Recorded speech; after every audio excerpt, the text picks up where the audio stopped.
Everybody get it up for Matt Banwart. Give it up for Matt Banwart, everybody.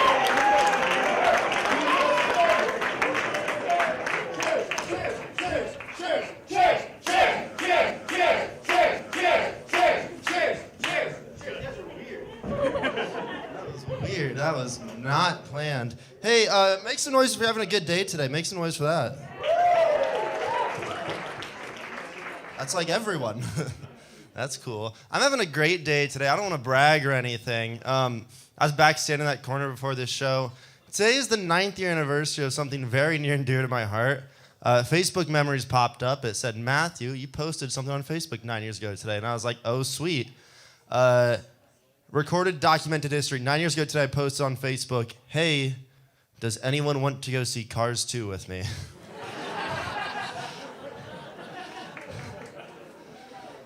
Zero comments. 2 likes. One was my mother.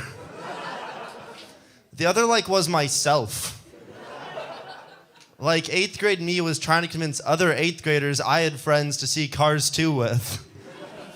I don't remember the plot of Cars 2, but I do remember being alone in a movie theater 9 years ago today. I get that a lot, so it's all good. My name is Matt, guys. My name is Matt. Quick fact for you. Anyone here named Matt tonight? No one. That's awesome. No, that's great. No, that's fine. This is all about me now. This is my moment. One, what up, man? Okay, Matt, here, I want you to take this little fact home and tell it to all your friends, okay? The name Matt is a Hebrew name, right? It's an Hebrew name. It roughly translates to gift from God. Gift from God. That's a lot of pressure to throw on a newly born child. Like, I'm living proof it's the thought that counts.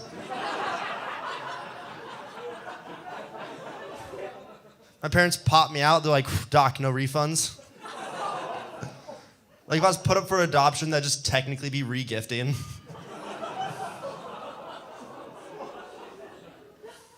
It could be worse. My little brother's name's Chris. Chris is a Greek name, translates to oops.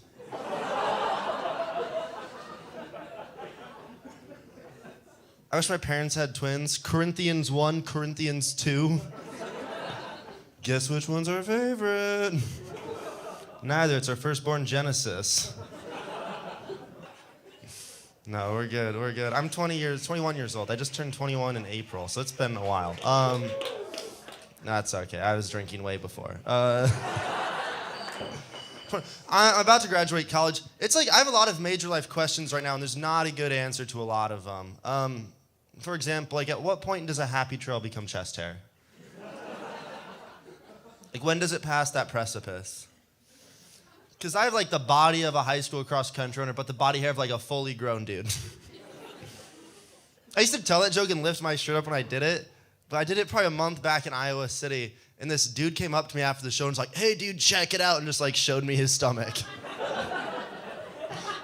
Like it wasn't a contest. What kind of affirmation was I supposed to give this man? Yeah, dude, you look gross. Fuzzy belly. You got a furry gut, man. Like, what do you want me to say? I'm glad we're at a comedy venue. This is fun to do. I had to open for a poetry slam recently, and that wasn't a good decision on anyone's part. Before I went on, they're like, hey, Matt, what are your gender pronouns? I'm a progressive dude. I'm like, yeah, he, him, his. And the MC goes up. The MC goes, hey, everybody give it up for Matt. He, him, hers. And I was like, cool. I'm effeminate in the possessive tense.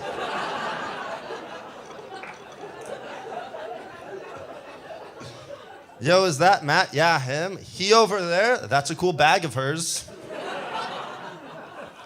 Him? Yeah, that's it. I had to own that.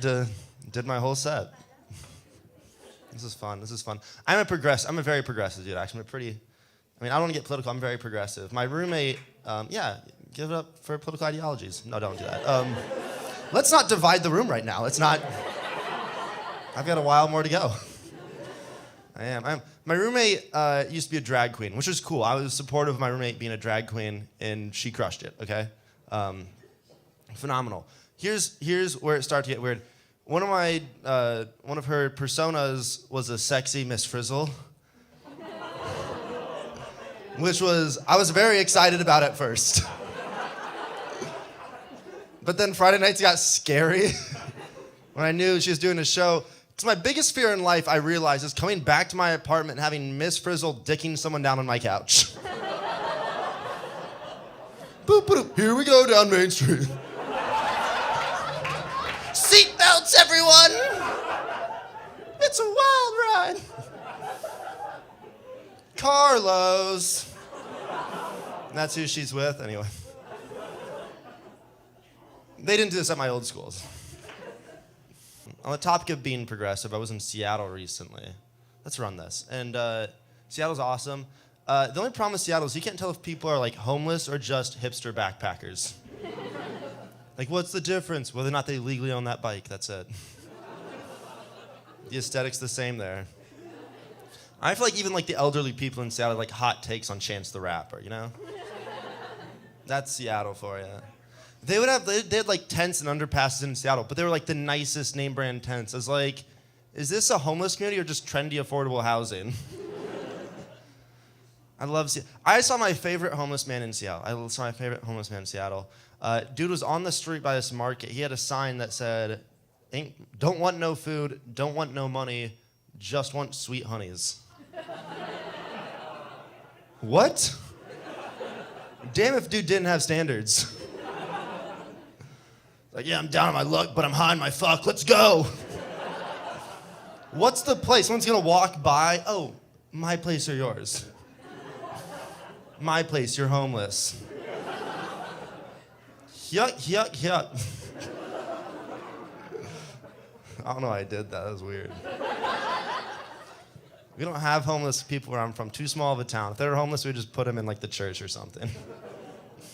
I love small towns. I do a lot of traveling for comedy mainly. And Glenjean, Iowa is this small town, northwestern Iowa. I just recently discovered it.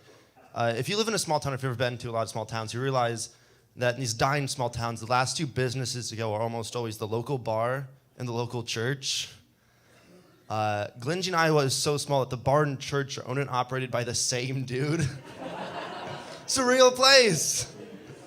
You know how awesome church in that town must be? Like, community takes off his robe, puts on apron. He's got a rag out cleaning off the rail. Hey, well, it'd be blood of Christ coming right up. You have options with your wine. That'd be dope. Does the blessing, in the name of the Father, Son, and the Holy Spirit, just send it. It's a shot glass. You just show up to church hungover on a Sunday. He's like, Scott, I'm disappointed in you. But at the same time, business is business, baby. Bar in that town's not so good. Like all sandwiches on unleavened bread. Yeah, that'd be great. Karaoke night's Christian rock only. Man, there goes Deborah about singing This Little Light of Mine for the third time tonight. Sounds like a drunk vacation Bible school. Not that it was ever well coordinated in the first place. Man, she's really messed up. Jesus really better take the wheel. I'm from a small town, like I said. When you live in a really small town, sometimes you make friends with people not because of common interests. Like, it's just geographically efficient. I had a squad in high school. I haven't seen him in 3 years, but probably about a year back, someone in squad sent me a picture of their left bicep. They had a tattoo that read squad on their left bicep, which is like kind of weird. But around that, they had everyone's names. And dude didn't get my permission. My name's on this guy's arm for eternity. My biggest fear in life, it's Halloween season. What if he becomes a serial killer, right? And like starts crossing names off the list one at a time. And the guy, like the one tattoo parlor in town's like, business is business, baby. It's my one repeat customer. I love small towns. When people get married in a small town, everyone gets invited. That's cool. The last time I saw Squad was actually someone's wedding, which was cool. Their cousin was at their wedding with their date. And let me preface this. Grinding at weddings should be illegal. It's not right. It just shouldn't happen. Because 80% of the people at a wedding are either like related or just became related. Like, you should not be able to grind and say, hey, grandma, in the same room. Like, you're fist pounding your own cousin. You're like, in 10 years, this is going to be dope, man. that shouldn't be a scenario that plays out ever. I love. What? You just pimp out the entire state of Wisconsin? Guys, I'm moving to Wisconsin. They fuck weddings, man. I was a +1 to wedding. A coworker invited me to a wedding. I didn't know her very well, but I was like, I'll be your +1. I'll take one for the team. Let's do this. And I've never been more afraid of the flower toss in my life. Because that's Russian roulette for single dudes. Like Beyonce's Single Lady starts playing, like girls start running, they're like, ah! Like get very excited, guys get very nervous. I'm not at this wedding, I kid you not. She throws the flowers, some lady catches it, goes, ah! Turns to her date, goes, ah! And dude goes, ah! And just backed out of the venue. I didn't see him the rest of the night. I was like, is that a joke or did this guy really send it? Like, that's my man. No, I love. If you're a guy who needs a wedding date, you need someone who's not gonna get the bouquet, right? Like, under 5 foot, has stubby limbs, scoliosis in case it falls on the ground, a pollen allergy, I don't know. I'm asking midgets to weddings, is what I'm, and all up to it, okay? It's great being single, I love it. This isn't a good transition, but let's just pretend like it is, okay? Anyone here fans of rock and roll music? Rock and roll music? Yeah. Good. You like the most liked genre of music. That's good. I love, like, my roommate's a linguist, right? He's a linguist, and he always tells him, language changes. You guys may not know this. Okay, this is a younger crowd. The term rock and roll in, like, the 1950s, originally was like a metaphor for sex, right? Rockin' and rollin'. Think about it. Like, rock around the clock. Rock all night, rock your socks off. Like, your grandparents were freaks, okay? Yo, Elvis, Jailhouse Rock, what? What? Elton John, Crocodile Rock, what? Like, he came out as gay. I'm like, yeah, but he's also fucking alligators. And crocodiles, what? Rocking around the Christmas tree on Christmas Eve. Your grandparents were open about it, like, let's listen to this ditty. Ha ha ha. That milk and cookies isn't for Santa. It's for your grandfather's second wind, okay?